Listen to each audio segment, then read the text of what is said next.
doon sa mga nagkakasakit or merong may karamdaman, magpakonsulta po sa doktor. Huwag po sa albularyo ha, sa doktor po magpakonsulta. Ito pa mabasa natin sa Sirach 38, talatang 12 po. Pagkatapos, magpatawag ka ng manggagamot. Ayan po ha, nilagay po natin yung translation sa ilalim, baka kasi pagkamalan ng iba na albularyo ang sinasabi dyan eh. So, nilagyan na, so maliwanag po ang sinasabi dito sa ilalim na physician. Yes, doctor. Okay. So, ibig sabihin doktor talaga, yung medical doctor, hindi yung doktor-doktora na na nagpapakilalang padala ng Diyos ha. O, tunay talaga ng doktor ang dapat lapitan. Pagkatapos, magpatawag ka ng manggagamot or physician.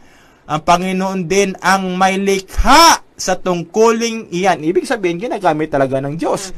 At huwag mo siyang paalisin pagkat kailangan mo siya. Ayan po. So, magpakonsulta sa doktor. Yung mga ireresetang gamot, inumin po sa tamang oras. Yung mga advice, mga tips, no, mga suggestions ng iyong doktor, sundin po. Yung mga ipinagbabawal sa iyo, no, wag, yun po ay iwasan mo.